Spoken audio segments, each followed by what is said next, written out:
Živijo, Albert, živijo, dragi poslušalci. Zakaj danes Alberta omenjam posebej? Ker ga običajno ne.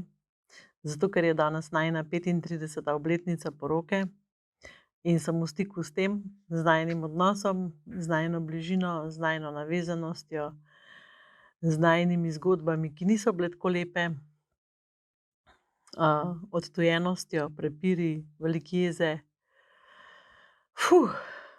In ja, jaz vsako leto, v bistvu, ko imamo obletnico poroke, naredim neko inventuro najinega odnosa, oziroma naredim tudi inventuro tega, kaj sem jaz vložila v tem letu v najin odnos, kje so moje spremembe, kje so moje potrebe, pač vse te stvari premislim, ki so pomembne za najin odnos.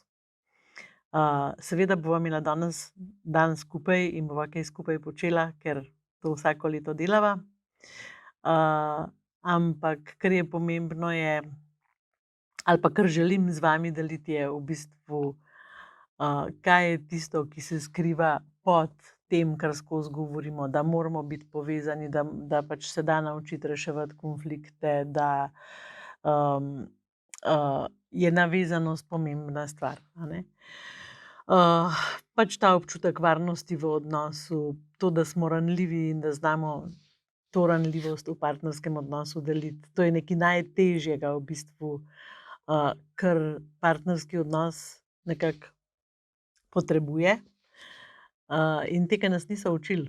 Tako da to so vse stvari, ki se jih moramo naučiti, če želimo imeti občutek, da imamo neko živo, polno življenje skupaj.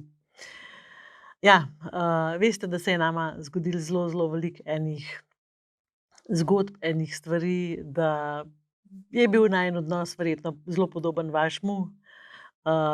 Jaz ne poznam para, ki bi se v vsem strinjal, jaz ne poznam para, ki bi pač pravljično živel skupaj brez tega, da se mora dogovarjati, da mora na odnosu delati. In ja, midva teh stvari nisva vedela in najin srček se je zlomil. In sva imela zlomljeno srce, mislim, da obadva. Tako zelo zlomljeno srce, da naju je bilo nekaj časa zelo strah, da ne bova znala teh srčkov nazaj zaceliti. Zdaj bi vam pa rada v bistvu povedala, a ne, velikokrat rečemo, kaj smo se naučili od naših odraslih, a ne, in govorimo o tem, da smo se od njih naučili, nekih vzorcev, kako se v partnerskem odnosu živi, kako sta starša reševala konflikte.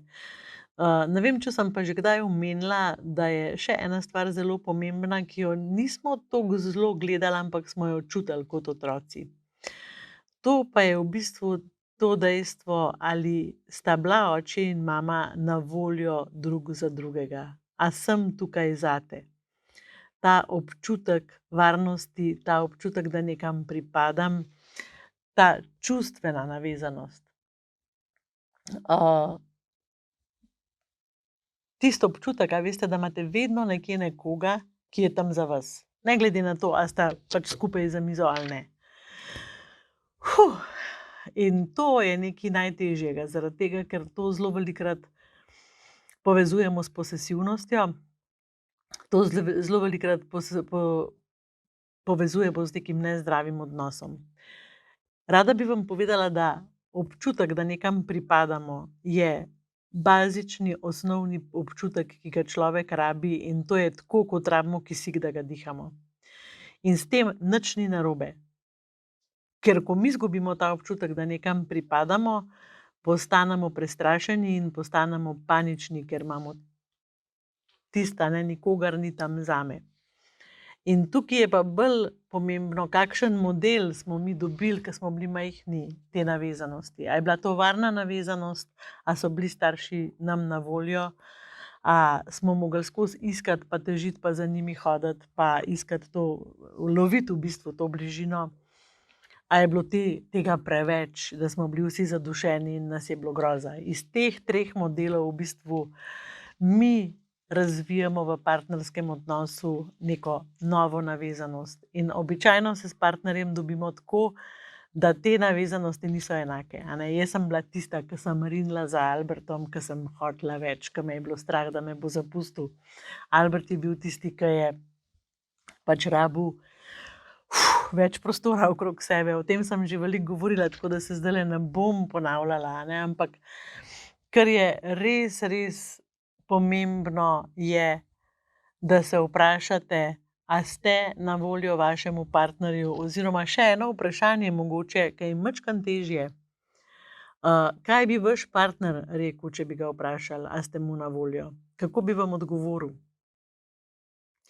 In še težje vprašanje, ali sta dovolj povezana, da se lahko o tem pogovarjata. To je ena od stvari, ki jih bomo delali na delavnici Poveži se z menoj letos jeseni. Zdajle bo kmalu na spletni strani objavljena, še ni, ker sestavljava zelo veliko programov. Je pa to en del, recimo, ki ga jaz nikoli ne bi sama do njega prišla. Nikoli ga ne bi znala sama rešiti. Zelo sem hvaležna, ker sva šla z Albertom takrat na delavnico Poveži se z menoj na Kostariko. To je bilo tako lepo potovanje, ki se je povezalo s tem delom na najinem odnosu. Tam sem v bistvu odkrila toliko enih stvari o sebi, znebila sem se toliko enih strahov, postala sem toliko bolj samostojna v najinem odnosu. Neodvisna od Alberta in s tem, ko sem postala samostojna in neodvisna, sem seveda bila lahko tudi mojemu partnerju Albertu na voljo. In obratno, seveda. Ampak njega zdajle ni tukaj, sama snemam, tako da bom o sebi govorila.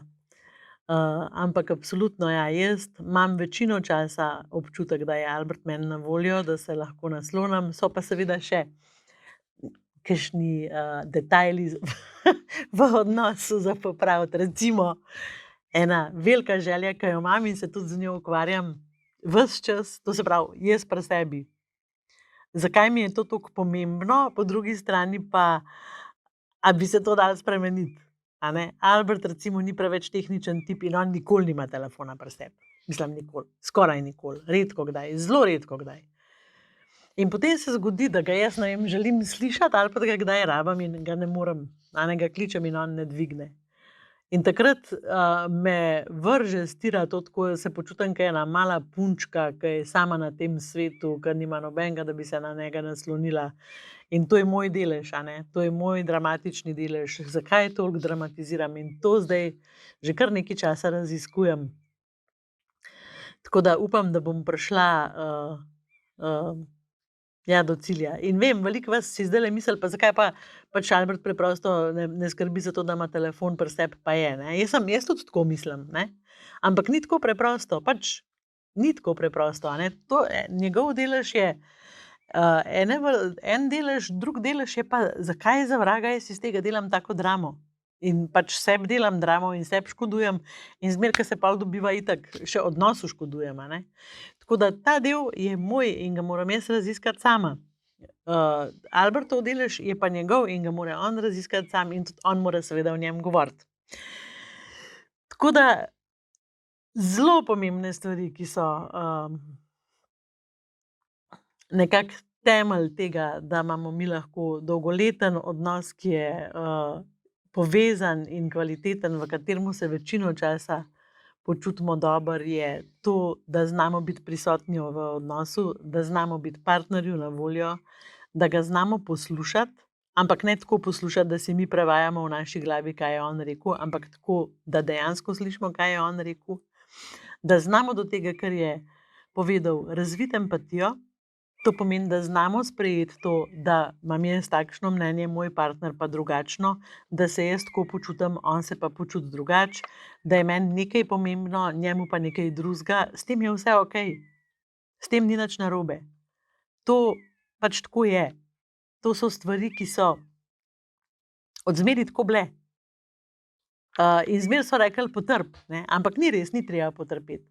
Lahko razumem, lahko znam komunicirati o tem. In te stvari,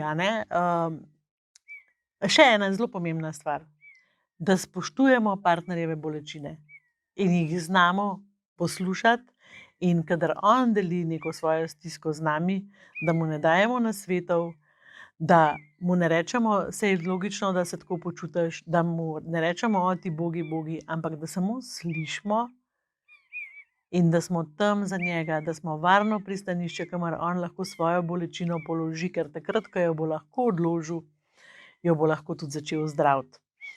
To so res pomembne sestavine za tak miren, vesel, lep partnerski odnos.